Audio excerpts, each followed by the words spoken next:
Emily from the Energy Boutique with your energy forecast for Sunday, March 12th. So we have the moon in Scorpio all day. This is going to help us really kind of shift some energies, really kind of transform some things, especially our shadow elements, our darker parts, into something lighter, into something brighter.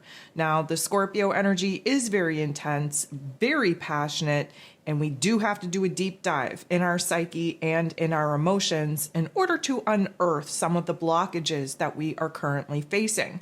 Of course, we're in the final chapter of Pisces season of the old calendar. This particular moon phase is definitely going to shake things up, wake things up, and put us on the right path in order to kind of leave the emotional and mental baggage behind and kind of break up the gunk that we still need to kind of remove, purge, and cleanse before we enter into Aries season.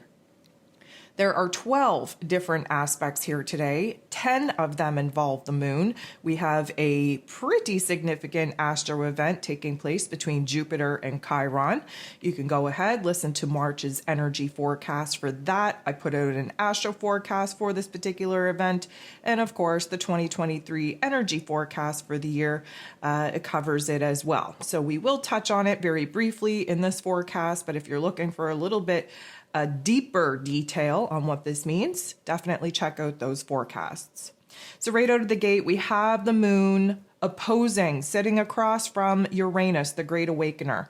Of course, the moon is in Scorpio, Uranus is in Taurus energy, and Scorpio and Taurus energy sit across from each other in the zodiac wheel.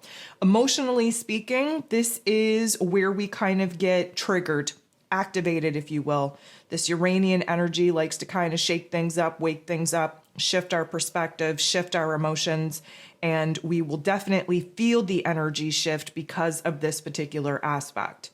At 1:48 a.m. Eastern Standard Time, we have Jupiter conjunct with Chiron. This is the aspect, the event that I was just talking about. Jupiter, of course, about growth, expansion, beliefs, abundance, blessings, spiritual wisdom, if you will. Conjunct meaning coming up, sitting next to, teaming up with Chiron, the wounded healer. Both are in Aries energy. This is a fresh, clean slate, a fresh, clean start in Aries energy. And this is a huge trigger, a huge activation for some healing, for some transformative energies to be lifted off of our soul space, off of our energies, off of our heart space, and likely wounds and baggage that you didn't even know you were carrying. So this can definitely push us into more of a situation where we are on this quest for understanding, where we are putting some pieces together, where we're seeing the greater, grander kind of vision come together. We are seeing our experience from a spiritual perspective. There's a new aha moment, a new awareness coming over us. We really do want to be better. We really do want to grow. We really do want to heal ourselves. And there's a lot of realizations that come with this particular aspect. Our beliefs are changing, especially the beliefs within ourself, because of course, Aries energy is about the ego, is about the identity, is about the self. And this is a prime opportunity for us to kind of, wipe the slate clean, especially with all the other karmic chapters kind of pushing us for endings and closures. This is another beautiful alignment that is really going to change the energy that we are carrying in our physical bodies and the energy that we have to work with out in the cosmos. This could be an illumination of the negative attitude, the negative mindset, the inner demons that you've been struggling with, especially where your mental health is concerned. And this is really going to kind of open our eyes up to see where it is that we got to get out of our own way, where it is that we have to kind of push the boundaries of what it is that we think is possible for ourselves. And, we're definitely feeling lighter and brighter, feeling that heavy baggage actually be removed from our aura. And this kind of puts us in a position where we are excited to kind of feel that growth, to feel that change, to feel that transformation. And what it does, it just kind of encourages us to continue on this healing journey, to continue dealing with the shadow self, continue unpacking the mental and emotional baggage, and really just kind of boss us up to new levels of responsibility and accountability over our own health and wellness. The moon will trine Mercury. So the moon in Scorpio, Mercury in Pisces. This is water on water action. This is our heart space, the moon, and our head space, Mercury, coming together, getting on the same page.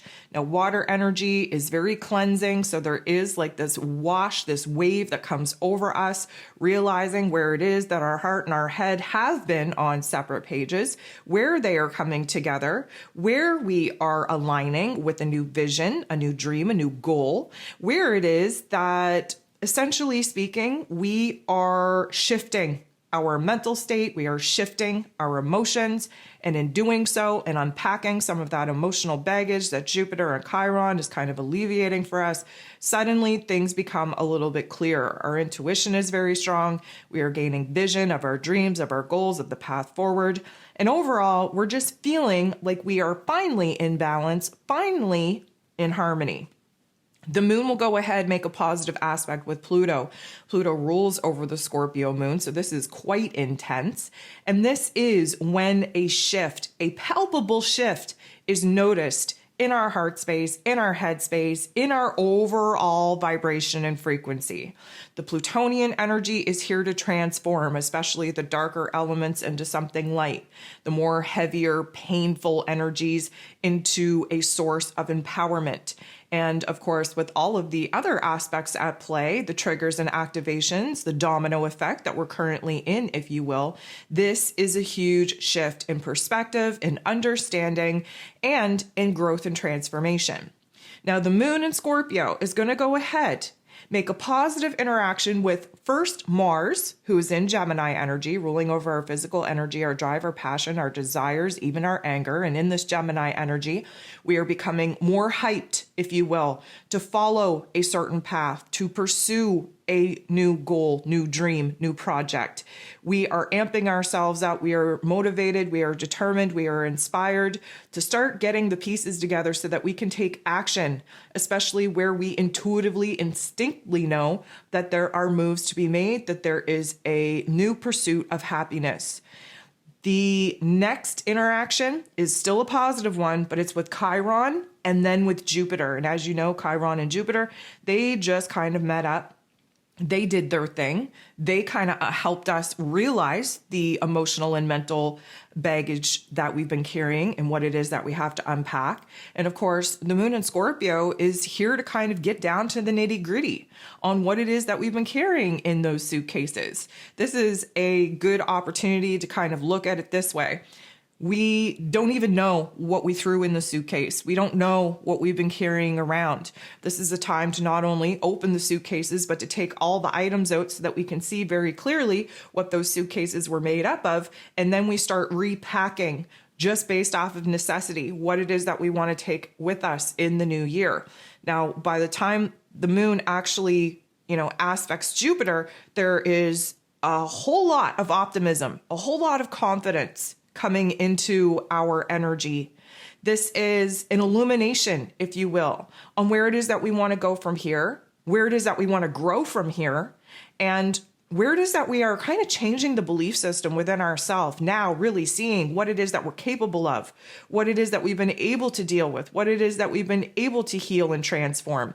And this is all a positive energy because, of course, it's boosting our confidence, our self-esteem, our self-worth, and it's really putting us in a situation and a position to be eagerly looking towards the future and what it is that we can create. The moon will trine the sun. So the moon is in Scorpio, the sun in Pisces. This is water on water action. This gives us our trine. Our trine is a harmonization, if you will, of these two particular energies. Now, typically speaking, the moon likes to represent the past. We like to look back. We like to see what it is that we had to go through in order to kind of grow. And the sun is shining a bright light on the future, what it is that we want to do, what we want to build, what we want to create, what we want to manifest. So the moon in Scorpio, of course, very fixated on the tough love life lessons, the challenges, the darkness that we had to go through in order to actually see the light.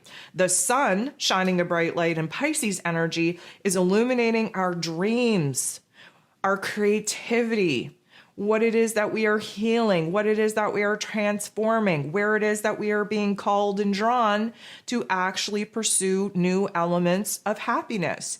And what we're left with is this beautiful overlap where we realize here in the present moment how far we've come and where it is now that we are being pushed to go. Venus will make a very interesting interaction with Neptune. So Venus being the goddess of love, beauty, worth, pleasure, money. In Aries energy, she's in her clean slate, her fresh chapter, really trying to identify very boldly, bravely, courageously who and what makes her happy, provides her with a sense of peace, with security, with stability, with safety. And Neptune energy, in its place of power, and Pisces energy, very emotional, very intuitive, very imaginative, very creative, very, very in touch with our higher selves, with our intuition.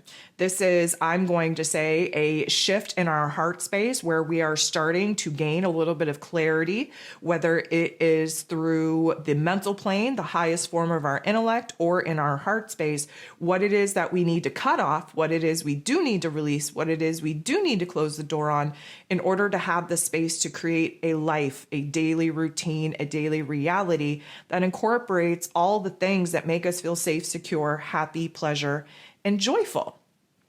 The moon will interact with Mars, its co-ruler, in not the nicest way. And I will say that this is an opportunity to kind of see where it is that our anger and our frustration, our agitation is showing us where it is that our patience is running out. Of course, Mars very eager to go ahead, make moves, start kind of piecing together the plan, the strategy to go move forward and really pursue one of these ideas that he's been sitting on since August of 2022, of course, in that Gemini energy. Now, we are feeling very intense with this moon and Scorpio energy. And with this interaction with Mars, we are definitely kind of moving into the shadow realm of the not so nice thoughts, the not so nice feelings, where it is that we do feel blocked and frustrated, where it is that we're having a hard time staying in alignment with our passions, with our dreams, with our goals, where it is that we are essentially just running out of patience, feeling those ants in our pants and not feeling good about it. The moon will try Neptune, again, water on water energy. This is a huge reminder, especially coming out of the Mars energy, a huge reminder on what it is that we're excited about, what it is that we're passionate about, what it is that we intuitively and instinctually feel the want, need, and desire to pursue.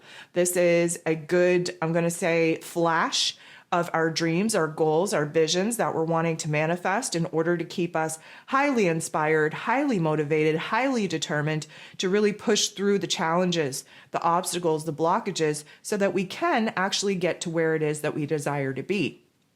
The last aspect that we have here today is the moon interacting with Venus in a very uncomfortable way. I would say that the uncomfortable way is going to illuminate choice points. And that's why it's uncomfortable, because we're having a hard time deciding. We're having a hard time clearly committing to one thing over the other. And, you know, our heart space is on the line here. We're very, very intensely focused on the confusion, on the cluster effery that we're feeling in our heart space. And most of this is because we do know that we do have to detach from some people, places, and things in order to have the space to have new elements actually created And we're kind of at that particular point where, yep, we do have to take the action, make the move in order to close the door on certain aspects so that we are free to open up new doors as we position and orient ourselves to actually move into the future.